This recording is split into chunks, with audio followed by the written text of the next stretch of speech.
Boker Tov mes amis, on continue la Gemara Masechet Sota Daf Memvar Amud Bet. Alors vous allez voir que c'est beaucoup de moussa. Donc c'est pour ça que je me suis permis de faire la Gemara comme le moussa qu'on fait le matin d'habitude. Mais comme on doit terminer la Masechet, donc on continue la Gemara. Alors on a vu hier. Ah oui, bien sûr, les Inu Nishmat, les Sodi Batsara, Shmata Bagan Eden. Et une grande Hatzlacha Be'ezrat Hashem, un grand Mazel Tov pour notre ami Rabbi Moshe Ben Yehushisha. Une longue vie en bonne santé pour tout l'armée Israël. Allez, on y va, messieurs. Bienvenue au club. Il est à la moitié. Hein. Alors on dit comme ça, chut, on y va. Amar Rabbi Yehoshua Ben Levi. Il a dit Rabbi Yehoshua Ben Levi, qu'on retrouve très souvent dans la Gemara, au sujet de la Torah. Amealech baderech ve'en lo levaya yasok batorah. Donc on a expliqué, on est dans Egla Roufa. On a expliqué hier déjà, la Egla Roufa, c'est cette vachette.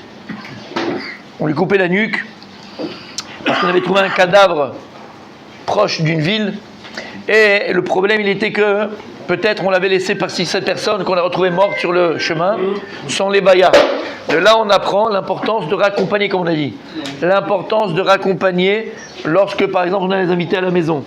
Et j'ai ri et je le répéterai jamais assez. De raccompagner aussi ses enfants, d'accompagner ses enfants, sa femme ou son époux. Lorsque quelqu'un sort de la maison, on l'accompagne jusqu'à la porte, plus s'y intimider. Pourquoi ? Parce qu'on a vu que c'est une protection pour la personne. Alors ici, comme ça, Rabbi Yehoshua Ben Levi nous dit, si maintenant quelqu'un il n'a pas de levaya, il n'y a personne qui peut l'accompagner, il est seul.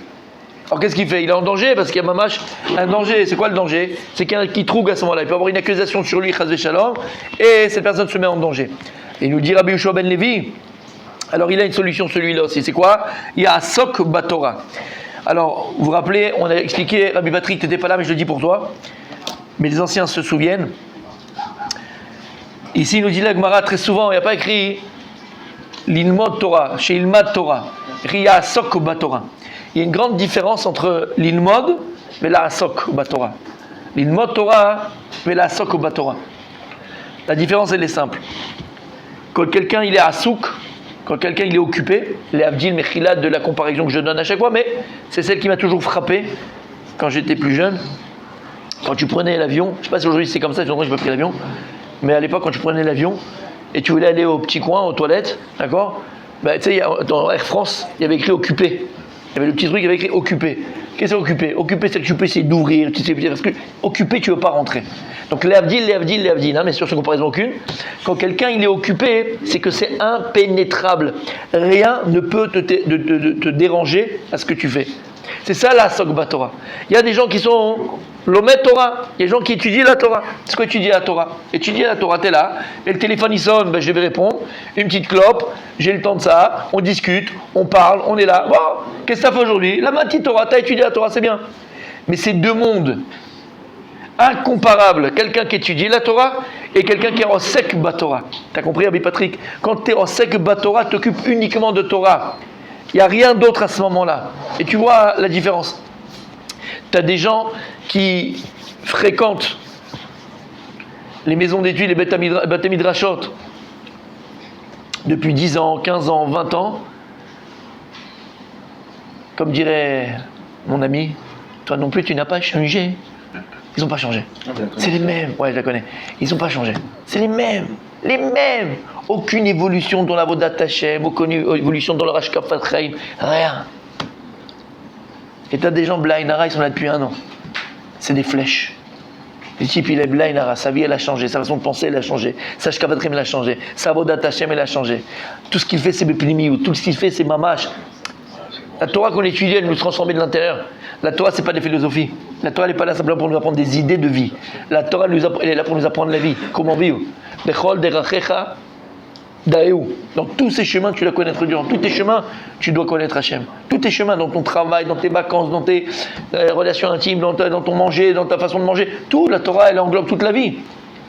La différence, c'est entre quelqu'un qui est l'Omet Torah et quelqu'un qui est en sek Batora. Et lui dire, Rabbi Yehoshua Ben Levi, pour avoir cette protection-là de l'Evaya, s'il n'y a personne qui peut t'accompagner, que tu ne sois jamais seul, il y a la Torah. Et pour que la Torah devienne une protection, c'est pas l'ilmod Torah. Il y a Asok Batora. Tu es sur la route, tu es sur le chemin, et là tu te refais la Gemara que tu as fait dans Sota. Tu te fais le Mahalach, qu'est-ce qu'elle dit la Mishnah, qu'est-ce qu'il dit là-bas, qu'est-ce qu'il dit machin, prêtez dans Rashi, prêtez dans Tosfot, prêtez dans Rajba. On t'arrête sur la route, tu sais même pas qu'on t'arrête. Je t'ai pas vu, Mechila, je t'ai concentré. Ça, la sok batora.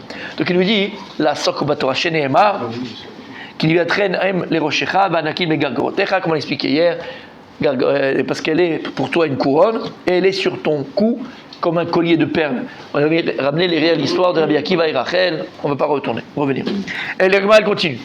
V'amar Rabbi Yoshua ben Levi, il continue, il réduit Rabbi Yoshua ben Levi. Bishvil arba'a psiot, sheliva paro le Abraham. שנאמר, ויצב עליו פרעה אנשים, וישלחו אותו ואת כל אשר לו. נשתבעת בבניו 400 שנה, שנאמר, ועבדו ממנו אותם 400 שנה. Et la Gemara nous dit, Rabbi Yoshua ben Levi, par le mérite des 4 pas qui a fait Paro en raccompagnant Abraham avec l'histoire d'Abraham et Sarah qu'il a pris Sarah, et après Hachem lui a dit non, lui c'est une femme d'un avis, et donc il a rendu Sarah à Abraham Avinu. Mais quand il l'a raccompagné avec beaucoup de richesse, il a fait 4 pas. Il dit par le mérite des 4 pas qu'a fait Paro en raccompagnant Abraham, alors il a eu, entre guillemets, le mérite, entre guillemets, c'est pas mérite, mais d'accord, on a compris, de assujettir pendant 400 ans ses enfants. Pourquoi? Mitzvat Levaya. Parce qu'il a raccompagné Abraham Avinu. Amar Rabbi Yehuda Amarav, Kol amelavet chavero arba amot ba'ir eno nizok. Tout celui qui raccompagne son ami jusqu'à Arba Amot, c'est 2 mètres, d'accord, 2 mètres dans la ville, Enon Izok, personne ne les protégé. Comme il y a là-bas Ravina, il va les Rava Baritzrak Arba Amot Baïr. Ravina, il a accompagné Rava Baritzrak, 2 mètres dans la ville, Mataleyade Zeka Veitzil. Rava Baritzrak, il aurait dû recevoir un ézek, un endommagement, et il a été sauvé par le mérite que Ravina, il l'a raccompagné. Donc on voit ici, mes forages, le fait de faire l'évaya, le fait de raccompagner quelqu'un, soit de la ville ou à la porte de la maison, d'accord, un invité ou comme j'ai dit les enfants, n'importe qui d'ailleurs, c'est une protection pour la personne qui s'en va. Et on a expliqué pourquoi hier, ceux qui n'étaient pas là, je le répète très rapidement, c'est parce qu'en vérité, comme on a dit, tu montres la chashivut de la personne, tu montres l'importance que la personne est là.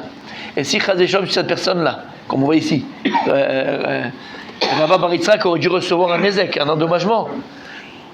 Qu'est-ce qu'il a sauvé? Parce que Ravina, il l'a accompagné. Mais là, tu comprends pas alors parce qu'il a accompagné, que ça va changer.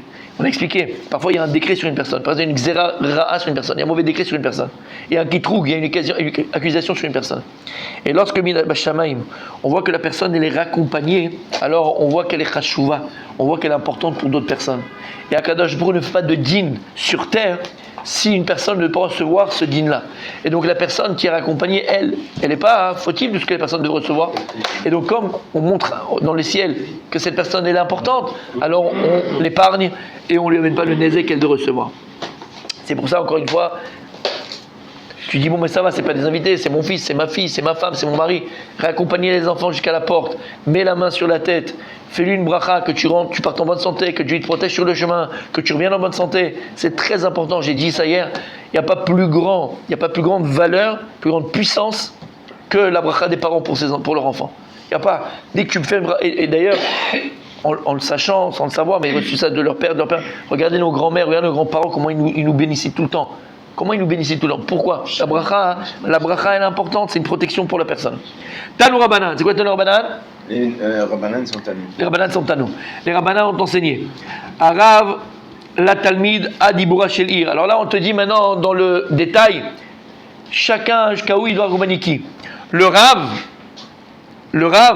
il doit raccompagner son élève Ad Ibura Shelir. C'est quoi Ad Ibura Shelir? Centre de la ville. Jusqu'à la dernière maison de la ville. Donc quand un Rav il est avec son élève, l'élève quitte la maison du Rav ou quitte l'étude, le Rav il doit accompagner son élève jusqu'à la dernière maison de la ville. S'il en a 6, comment il les accompagne? Les 6. Les 6. Les Chaver, Atrum Shabbat. Maintenant si c'est un ami, c'est un peu Rabbi Moshe avec Rabbi Zerach, tu dois l'amener jusqu'à Alpaïm Mama en dehors de la ville. Jusqu'à 1000 mètres en dehors de la ville. Talmid l'arabe, un élève par rapport à son maître, jusqu'à où il doit accompagner son maître. C'est à la maison de chez lui. En lo shiur.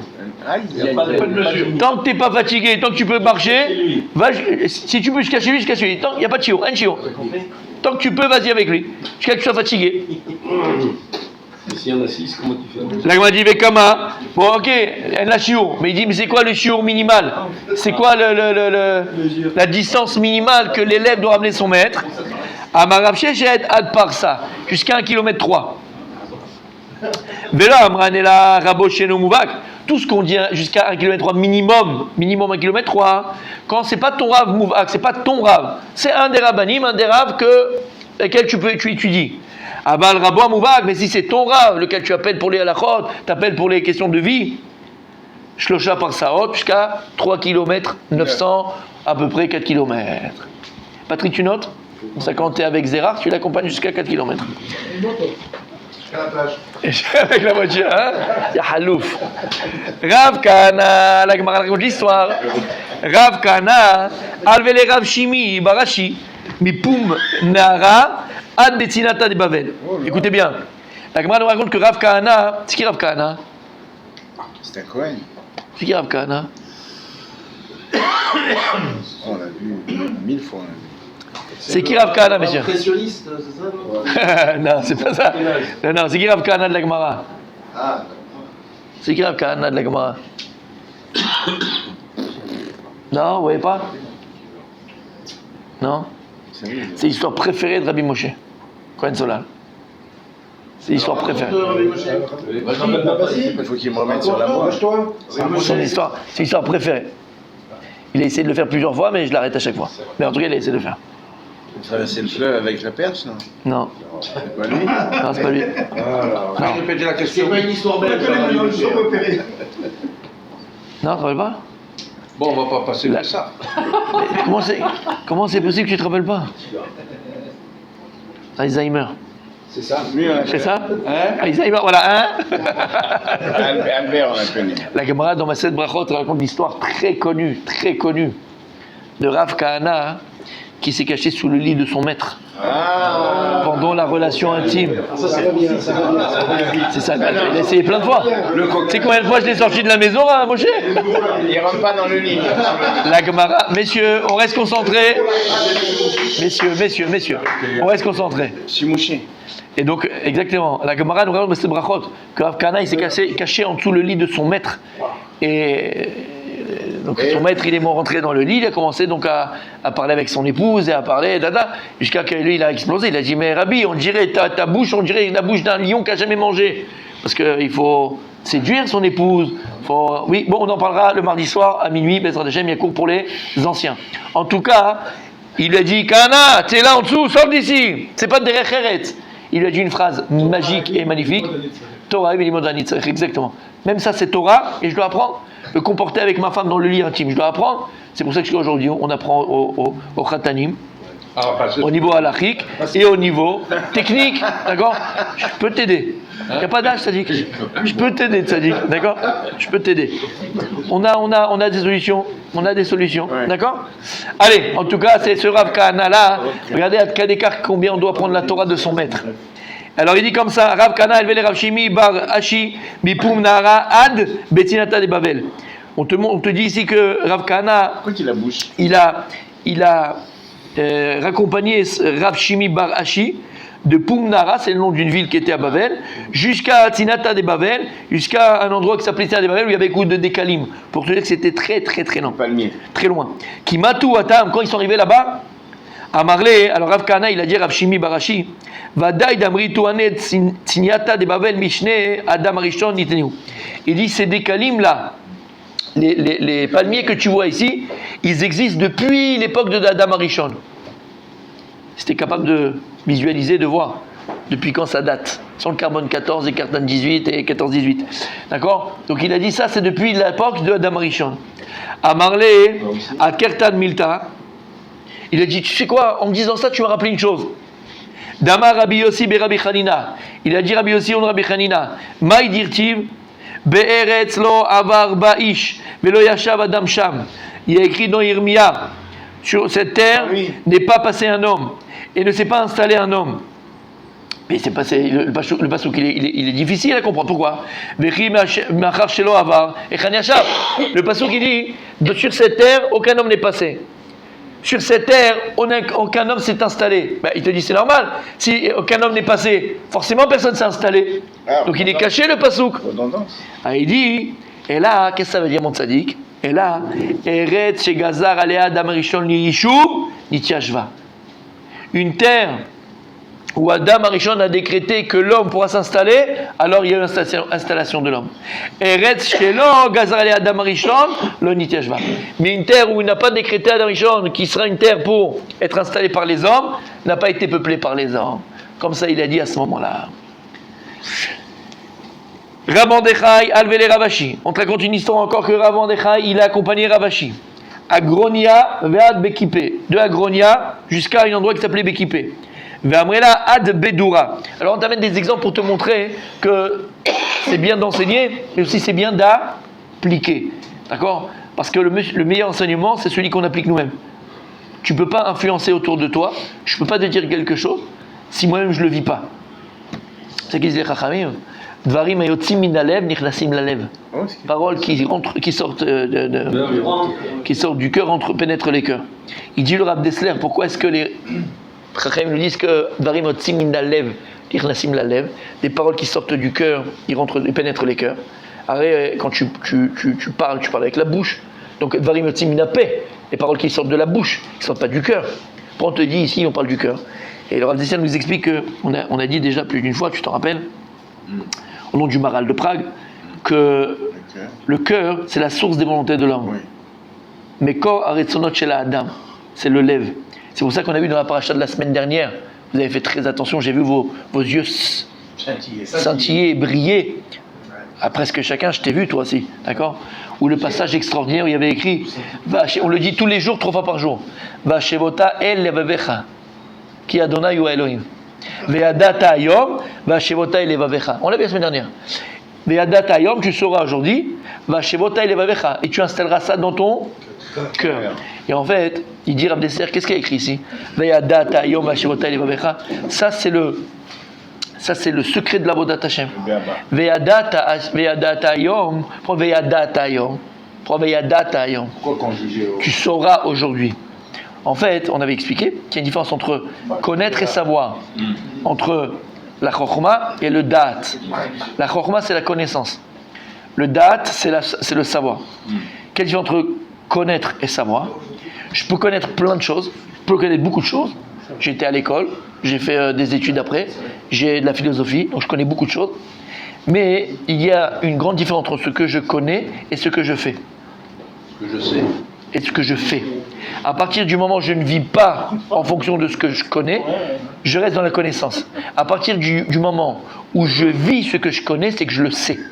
Savoir, c'est vivre ses connaissances. C'est devenir ses connaissances. C'est ce qu'il dit, Ve'adata hayom, attention, Ve'adata hayom, Va'shevota elevavecha. Maintenant, il faut que cette connaissance de la Torah devienne un savoir, Va'shevota elevavecha, tu l'installes dans ton cœur. C'est-à-dire que quoi, cette savoir de la Torah, cette conscience de la Torah, devienne ta volonté. C'est-à-dire que tu l'appliques dans la réalité. Tu vis dans la réalité. C'est ce qu'il dit, Dvarim yotzim min halev, nichnasim lalev. Des paroles qui sortent du cœur pénètrent le cœur. Il donne un exemple, Rav Dessler là-bas, il dit, j'ai connu, et on voit autour de nous, des grands talmides, des chachamim, raché yeshivot, des raché yeshivot, des directeurs de yeshivot. Shelo, il dit, Shelo ishpeu meuma, qui n'ont eu aucune influence sur leur élève. Aucune influence sur leur élève. Aucune. Il dit, Lama. Darim atzim min halev, nichnasim lalev. Tu vas influencer autour de toi, tu vas influencer tes élèves, mais surtout aussi tes enfants, ta famille en premier. Il faut que tu sois ce que tu dis. Il faut que tu sois ce que tu dis. Pour pénétrer le cœur des autres, il faut vivre d'abord toi-même ce que tu dis et ce que tu enseignes. Et en fait, c'est ça que la Gemara nous fait. Il nous a dit juste avant l'importance de raccompagner. Et si c'est ton élève jusqu'à tel endroit, si c'est ton maître jusqu'à tel endroit, si c'est ton maître que tu apprends toute ta chokhma, ta Torah jusqu'à tel endroit, alors maintenant on te montre des exemples. Pas on l'a dit, mais on l'a fait. On voit des exemples de chachamim, de Gdolei Israël, Tanaïm, des Amoraïm Akdoshim. Les Tanaïm, ils pouvaient faire revivre les morts. Amoraïm Akdoshim, qui ont compilé la Gemara. Eux-mêmes, ils ont accompli ce qu'ils disaient. C'est pour ça que la Gemara, et vous savez, on a eu un débat, pas un débat, c'est pas le mot, mais presque, d'accord, au début de notre histoire d'amour commune tous ensemble, depuis que je suis là, où, quand je suis arrivé, le Tnaï, la condition sine qua non, c'est qu'on ait un cours de Gemara. Cours de Gemara. Alors beaucoup disent, oui, mais attends, mais nous, on n'étudie pas toute la journée, donc peut-être c'est mieux de faire de la halakha, c'est mieux de faire ceci, faire cela. Il n'y a pas comme la Gemara. Il n'y a pas comme les filles de la Gemara. D'abord, la Gemara, il y a de la halakha. Dans la Gemara, il y a du Nach. Dans la Gemara, il y a de la Torah chez Béalpé. Il y a la Torah chez Birtav. Il y a du Moussa. Il y a tout dans la Gemara. Et la Gemara, c'est exactement ça. Comment la Gemara elle pénètre le cœur des gens? Comment la Gemara elle peut transformer des gens qui étaient des bimes, des brels, des idiots? Pas d'exemple. J'ai pas donné d'exemple. Quel rapport? Je donne les mains comme ça, j'aurais pu faire les deux mains. Non, je vais retourner. Ah non, Chaz v'Shalom. Oui, c'est vrai. Il y en a qui est resté bloqué. Mais d'accord, non, dans les deux, chinois, c'est pas toi. Mais comment la Gemara elle peut transformer, rendre quelqu'un de bord à Maharetz en Talmid Chacham, Blainara Talmid Chacham, Midot Tovot, transformer Blainara. Parce que la Gemara, c'est exactement ça. Comment c'est possible? La Gemara, c'est un exemple elle-même.